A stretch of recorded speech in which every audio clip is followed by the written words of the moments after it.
Hello and welcome back to the Pharmaverse Podcast. I'm your host, Michael Pietrack. The Pharmaverse Podcast is sponsored by K. Bassman International, your complete recruiting resource, and Executive Biotech Advisors, a leading consulting firm in the biotech industry. We're joined by Chadi Nabhan, MD, the CMO and Head of Strategy at RyghtAI, a generative AI company focused on revolutionizing clinical trials. He's a hematologist oncologist, an author, a podcast host, and he's here to share his insights. Chadi, welcome to the Pharmaverse. Michael, thank you so much for having me. Really excited to be with you today. The best starting point, I would say, is let's learn about Ryght, RYGHT. I guess starting off on the right foot. So what is RyghtAI? So we at Ryght are changing how clinical research and clinical trials are conducted. There's a lot of problems in the way we do clinical trials. Personally, as somebody who has executed and led clinical trials as an investigator, I can tell you there are so many bottlenecks in the way trials are done. First of all, the majority of clinical trials take years from inception until completion, and they cost a lot of money. The delay in clinical trials and in the readout of clinical trials could lead to delays in having new drugs that are potentially life-saving to patients from being available to these patients. And I think we all understand and believe that bring these newer drugs to market so patients who need them are able to get the benefit from these agents, get access to them, makes a huge difference. So at Ryght, we are developing technology to alleviate these bottlenecks. And our aim is that alleviating this is going to lead to rapid enrollment to clinical trials, shorter time of these studies so drugs can be received by the patients that need them the most. I mean, clinical trials definitely are one of the biggest problems with the whole drug development process. It's so costly. It's so time constrictive, as you mentioned. So how is Ryght, how can you shorten that time? What are you actually doing? So we have built AI twins, AI digital twins. These are basically AI twins for every single clinical trial site in the world. Globally, there are thousands and thousands of clinical trial sites, about 100,000. If you, again, taking the global number. The digital twins or the AI twins are basically digitized AI-based structures of the physical structures of sites. Okay? So what we are doing is we are populating in these AI twins information available on these sites that are present in the public domain, and we have these AI agents like drones that go and capture all of this information, and it all gets populated in these digital AI twins. Just to throw one example, Please. I mean, I think, clinicaltrials.gov. It's a site that obviously needs a lot of work. I think we all know that, but it's a site that really shows you where the trials are open, what kind of trials there are. So we should be able to tell which trials are open at which site. So that is part of the information that will get that will be in the AI twins. That's only one component. There are so many additional information that are available. All of this get populated in the AI twins, and then our agentic AI matches the protocol against these capabilities to tell you as a sponsor or as a CRO, look, your study that you are looking at, this phase 1 study, is best if you are going to open it at these 300 US sites and 20 other sites in LATAM and 40 other sites in Europe and so on. Once you identify these sites that are most capable to make your trial successful, then automatically we'll be able to send these sites the feasibility questionnaire that has been either AI developed it based on the protocol or the pharma or the CRO developed it. And then the feasibility questionnaire is already answered, frankly. 80% of the questions in that feasibility are already answered from the digital twin, from the AI twin information. So if you're a site, you get this feasibility questionnaire and it says, look, we identified your site as a very good site for this trial.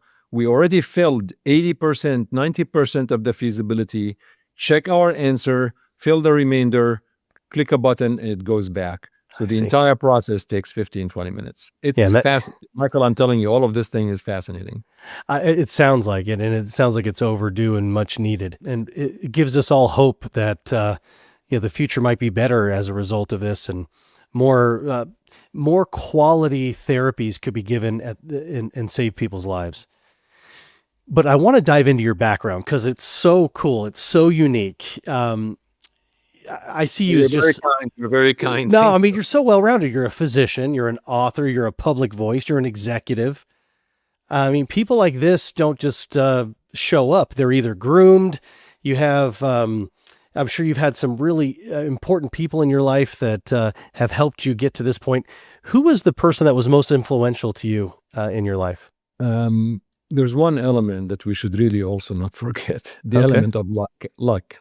I mean, sometimes people, I mean, it's true. It is. I've been very fortunate, I guess, throughout my life by having some people who have guided me, who were really helpful in telling me if I'm on the same track or not the same track. I think we can all do better. But I would say I've always been curious. I've always wanted to learn more. I always wanted to understand more. I think I always felt that there's a lot out there that I should learn and educate myself on. But it's hard not to mention actually one of my mentors when I was a fellow, Dr. Steve Rosen at Northwestern University. I owe him a lot because he was always a guiding principle to me, and he is somebody I will text and dial anytime if I'm not sure if I'm what I'm doing or if I need some guidance, and he's always available. So I definitely appreciate his mentorship. And there's also peer mentorship. I think we undervalue peer mentorship. What I mean by that, I think, in my opinion, you should never feel you're too old or too good or too smart to be mentored or to seek counsel or to seek guidance. I think we all need some help sometimes. And I think having peers that probably know you and understand you and that you can call upon them to ask them questions and to basically pressure test an idea or pressure test an opportunity with them is very helpful. They may not be older than you. They may not be more educated than you. They could be your peers, but certainly they are a handful. You can count them usually on one hand, and you're able to call and ask them.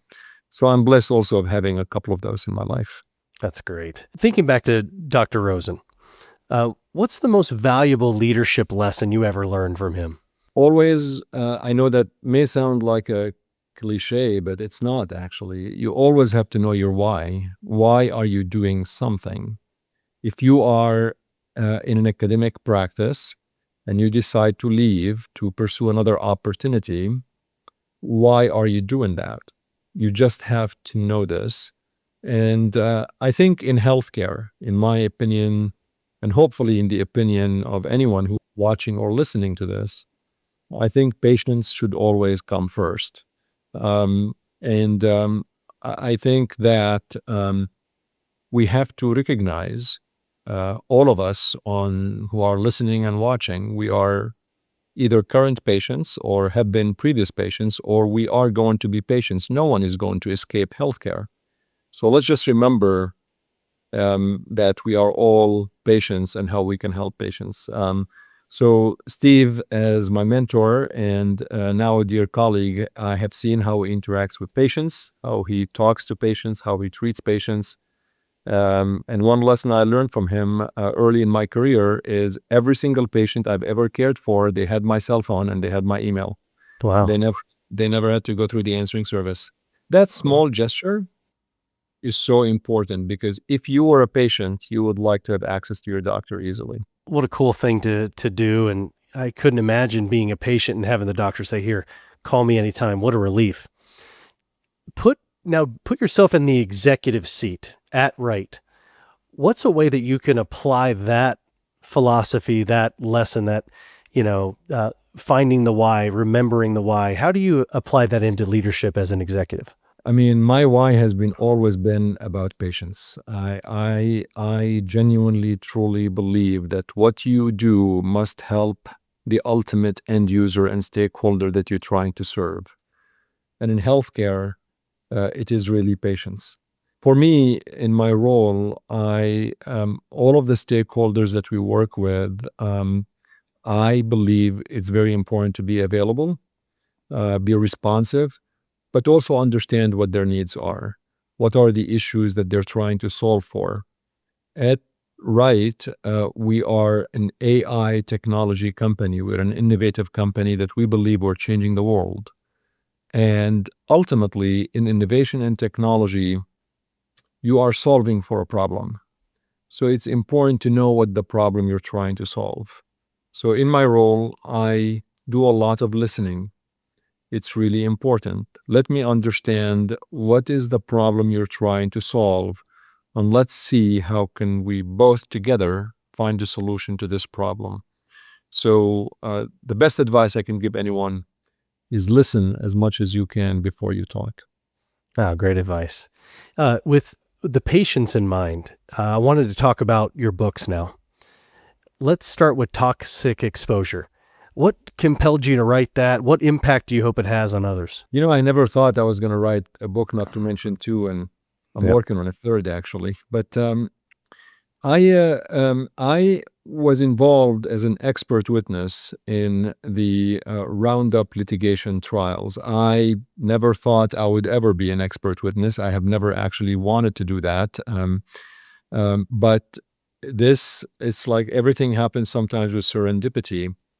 When I was contacted to look at the association and the causation between Roundup, which is the most commonly used herbicide in the world, and lymphoma, I wasn't really super clear of the data. I did not know a lot of the data, but I agreed, given how often it is used and how it is, and how often you just don't know the cause of lymphoma, I agreed to actually look into it. And after reviewing a lot of the work, the literature, the epidemiology studies, I was convinced that there is a relationship and a causation of Roundup, that it could cause lymphoma in some patients. And so I was involved in the first 3 litigation trials that actually went to court against Monsanto, which is the company that makes Roundup. And my experience was something I felt it's important to share. For the following reasons. Number one, I felt it's important to explain how I viewed the science and the evidence, because science is never perfect. Because you can't make perfect the enemy of good. So there's a lot of nuances in any scientific study, in any paper, in any research. And I think it's important for readers and people who are really entrenched in that particular domain to understand, how do we actually reach a decision or a conviction, despite sometimes the imperfection of science. It's just the way it is. And I go through that. I tell the reader into everything that happened. I also had a lot of events during court proceedings and testifying and so on, where I really felt it is something that is worthwhile writing. Initially, I actually was writing just my notes and diary into what was happening, because it was very stressful time. And then I decided to put all of this in a book, which was published. It's about 2 years now, published by Johns Hopkins University Press. So that was my first book. What was your favorite part of the book? Like, is there a section or a story or something you can share with us? I think I'll share just the first trial that happened, which was Johnson against Monsanto. I recall I was testifying, and I started having a hoarse voice, and the lawyer for Monsanto handed me a bottled water to drink and relieve my hoarseness. And I said, "Is there a Roundup in the water?" Oh no! And I think that landed a few laughs from the jury and the judge, I believe. So another one of your books is called The Cancer Journey, and it's about the emotional toll of cancer. What takeaways do you want clinicians to have if they read this book? The cancer journey, like you said, I go through the journey of cancer from A to Z. And I wanted to write a very simplified way of how we understand cancer and approach cancer. So I simplified it. I used very plain language in explaining what cancer is, what causes it, signs, symptoms, all of this information. So it's easy read.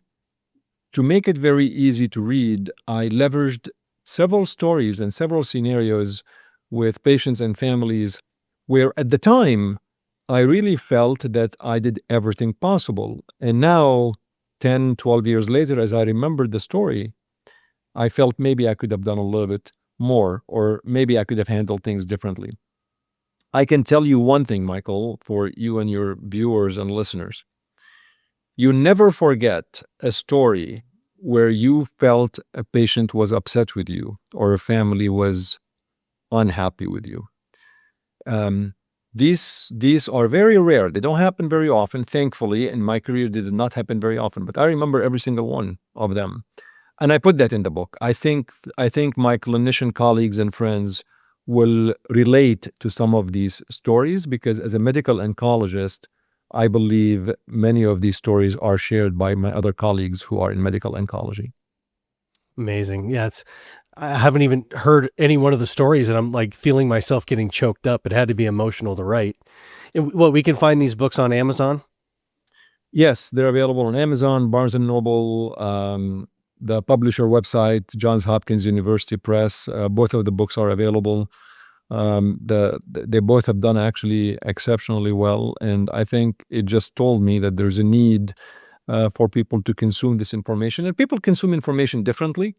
Yeah. Obviously, people like to listen to a podcast or view something on YouTube. And still, some people would like to pick up a book and read it. And I think there's a way to consume information differently. And they're available on audio as well. But unfortunately, listeners, they have to tolerate my voice for 10, 11 hours each book if they have to get the audio version. I know what you mean. I narrate my books too. And it's, and when I listen through it, I'm like, oh my gosh. It's like when you hear your own voice, you don't like on an answering machine, if you remember those days. But speaking of podcasts, you're also the host of a podcast, Healthcare Unfiltered. What's the focus of the podcast? Yeah, thank you for highlighting this. Healthcare Unfiltered, and I just launched a new product called Healthcare Unfiltered Express. But Healthcare Unfiltered, the broader podcast, is a weekly podcast that airs every Tuesday morning. And it tackles really healthcare topics, whatever is really important in that time. And usually it's a longer format, about 40, 45 minutes. But it's an interview based, very similar to yours, where I bring an expert in a particular area and we talk about a particular topic. Sometimes it could be clinically focused, which is what are the new advances in a particular disease? What are the new research studies in a particular area? Sometimes could be healthcare policy issues. As an example, I have a future guest coming on to talk about Medicaid as an example and expansion of Medicaid, how that versus not, and the impact on patient coverage and things of that nature. Some of these on mentorship and leadership. I'm just curious, you wear so many different hats: oncologist, author, executive leader, podcaster, and then I'm sure you have roles within the family unit. Which role has challenged you the most? Being always an available dad. I think that you really have to balance everything and at the same time make sure that you are providing time for your family. At the end of the day, no one really is going to care about how many papers you wrote and what you have done. Your family wants time with you. And I think there are times where it's a bit challenging because there are so many competing interests. Yeah. I think I've done a better job in recent years in making sure I'm always available and making sure that I'm present. But I think being the best dad I could be is my ultimate goal at the end. Well said. And that resonates with me. I have 3 daughters. I'm surprised one of them didn't walk into the office already. One last question for you, and it's about leadership. If you were to go back in time and talk to yourself when you were moving into your first leadership position, what leadership advice would you give to yourself at that time? Well, I still need a lot of advice. We all do. That's why this podcast exists. I'm not done getting advice. So anybody who's listening, if you have advice for me, please send. And by the way, Michael, I'm trying to write a letter to my older self. And it's been very challenging. I'm trying to write a letter that I will read in 3 or 5 years from now, if I'm still around. And it's very challenging. So if your listeners can try that, you're going to see how challenging it is. Well, let's talk about that for a second. Yeah. What's in that letter? Like, I hope you've accomplished this, or I just tried to write the first 3 lines and I started tearing because it's not easy. Yeah. I mean, basically, I wrote, "Dear my older self, if you're reading this, then you're still alive. So I guess that's a good accomplishment." I mean, that's really how I started. I'm just trying to think what I would be reading in several years. But really, for me, it's about where do I want to be in 3 to 5 years, not from just accomplishment, but just really from who are the people that I'll be surrounded with. And it had turned out to be really very challenging in terms of how do I actually capture that. But going back to your question, which is what I would give myself, I think two things come to mind. One, be a little bit more picky and selective in the people you surround yourself with and you entrust. I think as a leader, you do need to have that circle of trust that you're able to really make sure when they tell you yes or no, or when you ask them for advice, they really give you the most genuine advice with your interest at heart. And I don't think, 20 years ago, I did not think I don't think I had the maturity to really know who these people are. Today, I do. There are certain subtle things, subtle comments, subtle gestures that could tell you who is on your side and who is not. And I think knowing that can position you as a good leader. And I can't emphasize, the second thing is I always could do more listening than talking. I think back in the day, I was doing more talking than listening, and I have hopefully matured to, as a leader, you should really do more listening than talking. And I think that's the 2 advices I would give myself. Wonderful advice. Wonderful advice. And I just want to thank you. Unfortunately, that's all the time we have. On behalf of all in the Pharmaverse, I just want to thank you for your valuable insights and for your time coming on the show today. Thank you, Michael, so much. I look forward to having you on my show as well. Let's do it. Well, that concludes another episode of the Pharmaverse Podcast. We have many more exceptional leaders lined up for you, so subscribe to the channel to not miss a single insight. But for now, that's a wrap. See you next time on the Pharmaverse.